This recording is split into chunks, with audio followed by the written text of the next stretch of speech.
Next up, Mr. John Pratt, his son-in-law from Poland. Oh boy. I'm John Pratt from the land of Lincoln, Illinois. Proud husband of Paula and father of Robbie. And when I first met Bob, I was in college dating his daughter, and he didn't really like me. And I'm really not quite sure whether he likes me yet.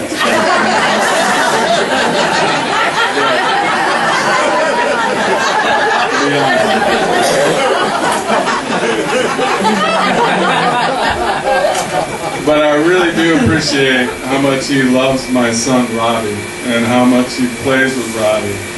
And one thing, it's just wonderful to see that there's not much difference between an 8-year-old and an 80-year-old.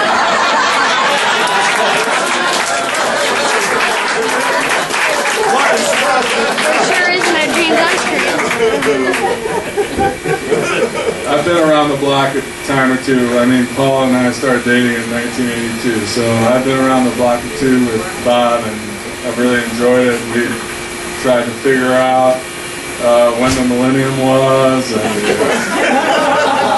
you know, if there's a 30% chance of rain, what that really meant. Things like that. Yeah. But one thing that Bob has really taught me is that he's the center of attention.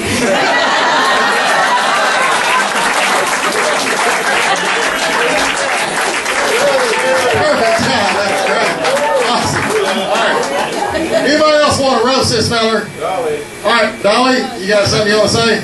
Listen, you were his secretary for how long? That's why I don't know. Oh,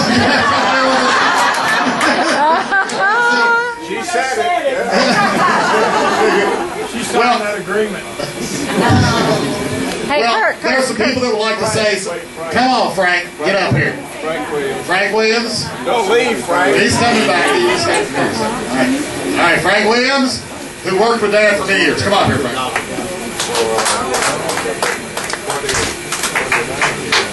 Go, Frank. This is so... good job, Can you Kurt. hear me? Yes, ma'am. This is...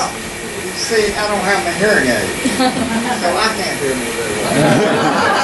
Yeah, what a blessing.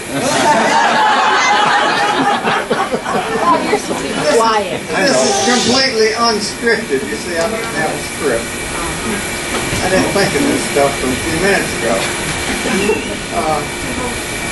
I came to Eastern and I signed my contract in the spring of '73.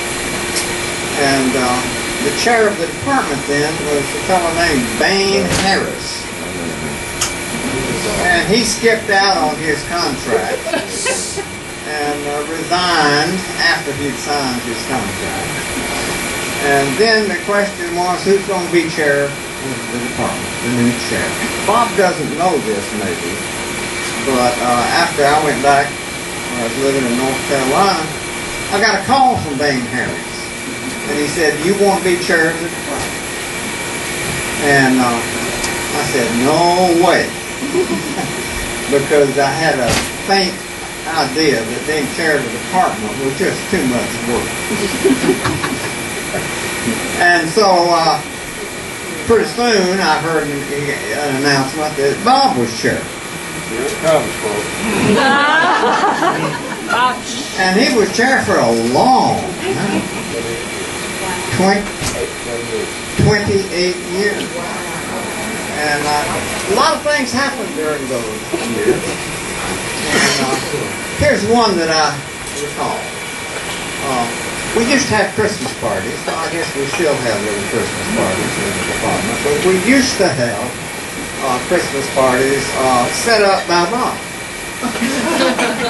And there'd be a big bowl of punch that he had mixed up.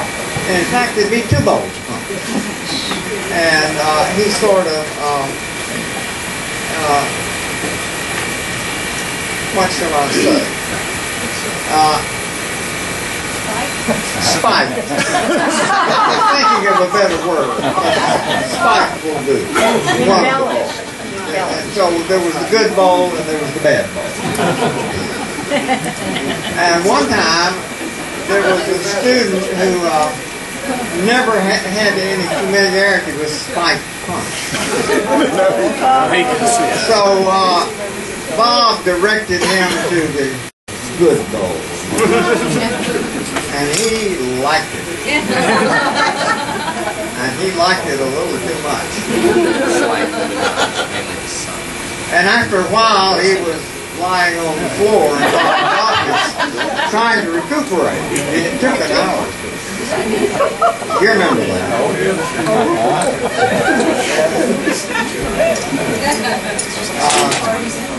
Well, that's one thing that stands out in my mind, chairmanship.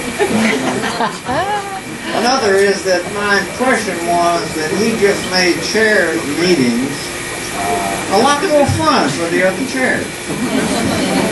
Of course, I never was there, but from the rumors and grapevine, it sounded like that's what happened. The word on the street? She's talking about a plantation paper. Oh, the plantation. Nobody's mentioned the plantation paper? Please. Yes, please. Oh, Bunny's got some of them. Oh, she's got to mention it. You can all anticipate the plantation papers. They require a little explanation.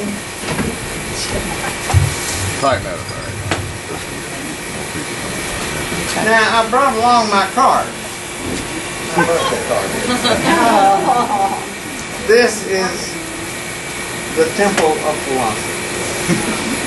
And you can see it's basically a typical Greek temple, and it's got a place over here for some comments.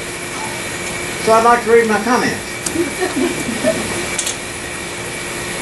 It's entitled, now I'm sure Bob has taught aesthetics a time or two,